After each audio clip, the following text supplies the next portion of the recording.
Um povo que recebeu a maldição de Deus foi extremamente prejudicial para os descendentes de Israel na história bíblica. Estamos nos referindo aos midianitas. Os midianitas eram o povo descendente de Midian, um dos filhos de Abraão com Quetura. No entanto, os midianitas nunca foram considerados parte da aliança de Deus. Na verdade, a relação entre os midianitas e os israelitas foi marcada por hostilidade, em vez de convívio pacífico. Neste vídeo, você vai compreender o que a Bíblia realmente diz sobre a identidade dos midianitas. A origem dos midianitas remonta a Midian, filho de Abraão com uma mulher chamada Quetura. Pode-se pensar no relacionamento de Abraão com Quetura e, consequentemente, no nascimento de Midian, como eventos que ocorreram após a morte de Sara.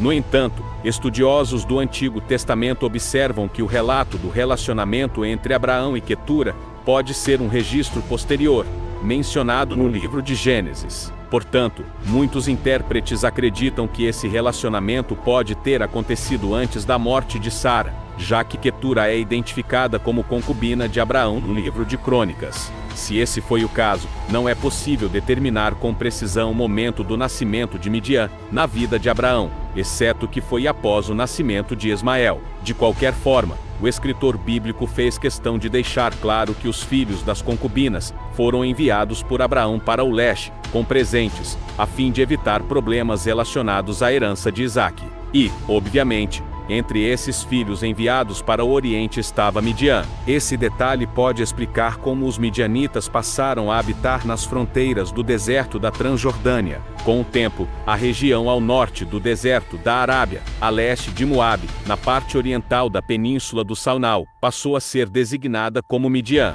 Alguns estudiosos levantam a possibilidade de que a designação midiana nunca tenha sido um termo territorial, mas sim um nome utilizado para se referir a uma confederação de povos nômades. Na Bíblia, em várias ocasiões, os midianitas são mencionados em associação com outros povos descendentes de Abraão. Portanto, em alguns trechos bíblicos, os termos midianitas, medanitas e ismaelitas são utilizados de forma quase intercambiável.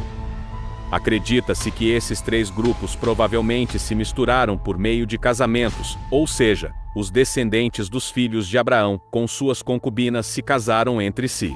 Os midianitas eram um povo do deserto, ou seja, viviam como nômades. Parece que os midianitas se organizavam em unidades tribais, provavelmente em 5 clãs principais, já que a Bíblia menciona 5 príncipes de Midian. No livro de Gênesis, encontramos o relato de uma batalha que ocorreu na terra de Moabe, na qual um líder de Edom chamado Harer, filho de Bedade, feriu Midian. Posteriormente, os midianitas são mencionados no contexto da traição dos irmãos de José, filho de Jacó. É nesse ponto que a associação dos midianitas com os ismaelitas começa a se tornar evidente no texto bíblico. Os mercadores ismaelitas que compraram José de seus irmãos e o levaram para ser vendido no Egito também eram midianitas, como mencionado no livro de Gênesis, capítulo 37. Versículos 25 a 28. Alguns estudiosos acreditam nessa conexão entre os dois grupos. No entanto, os midianitas venderam José aos comerciantes ismaelitas, que posteriormente o negociaram no Egito. A maioria defende que essa associação dupla está relacionada ao fato de que ambos os grupos se misturaram por meio de casamentos.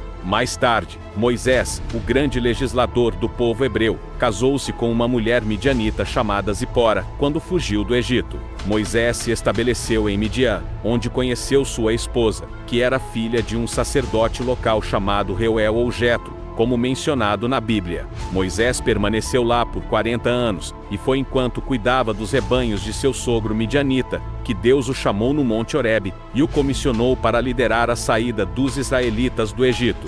Uma curiosidade interessante é que o sogro de Moisés também é chamado na Bíblia de Queneu, que provavelmente era um termo usado para identificar uma tribo nômade de artífices. Alguns estudiosos acreditam que as designações de Deus e midianitas devem ser consideradas sinônimas, enquanto outros sugerem que os queneus eram apenas uma parte de um clã midianita. Tempos depois, quando o povo de Israel já havia saído do Egito e estava peregrinando pelo deserto, o cunhado midianita de Moisés, Obabe, foi convidado a ajudar a guiar os peregrinos em um trecho da jornada. Como nômade do deserto, Hobabe possuía um conhecimento valioso da região e desempenhou um papel importante nessa ocasião. No entanto, a amizade demonstrada pelo sogro e cunhado de Moisés não refletia o tipo de relacionamento que existia entre os midianitas e os israelitas. Pelo contrário, os midianitas eram um povo hostil aos filhos de Israel. Os problemas entre esses dois grupos começaram já no tempo de Moisés. A Bíblia relata que os midianitas se uniram aos moabitas com o objetivo de se opor aos israelitas. Eles até contrataram o profeta Balaão para amaldiçoar o povo de Deus e posteriormente levaram Israel a pecar contra o Senhor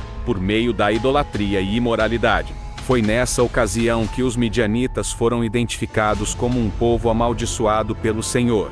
Deus deu a ordem a Moisés para fazer guerra contra os midianitas e destruí-los. Segundo a Bíblia, nessa batalha, 5 reis midianitas foram mortos, incluindo o falso profeta Balaão. Além disso, conforme registrado no livro de Números, capítulos 22, 25 e 31, o povo midianita sofreu uma grande derrota. Os homens midianitas de todas as idades foram mortos, assim como as mulheres casadas, que desempenharam um papel importante no plano que levou os israelitas à imoralidade.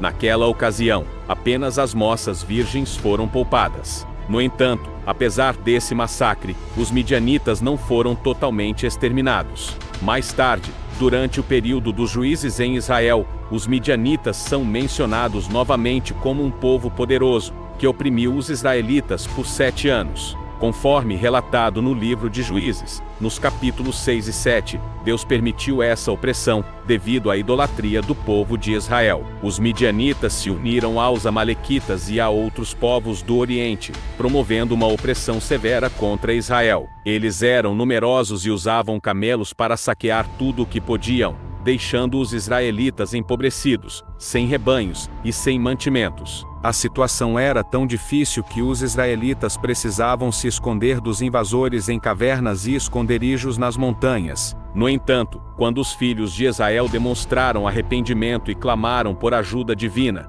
Deus levantou Gideão para libertá-los da opressão midianita. Nesse contexto, ocorreu a famosa e sobrenatural batalha em que Deus deu a vitória a Israel por meio de Gideão, liderando um pequeno grupo de apenas 300 homens. Os israelitas despojaram os midianitas, tomando deles vários utensílios, incluindo argolas de ouro. A posse desses objetos pelos midianitas é mais uma evidência da associação entre os midianitas e os ismaelitas, conforme mencionado no texto bíblico. Esse notável evento contra o povo de Midian foi relembrado em outras ocasiões ao longo da história de Israel, sendo citado, por exemplo, nos Salmos e nas profecias de Isaías. Embora os midianitas continuassem a existir após esses eventos, perderam grande relevância. Eles não são mencionados em nenhuma outra parte da história bíblica como uma força de oposição séria aos israelitas. Em termos arqueológicos, é difícil obter descobertas concretas sobre os midianitas,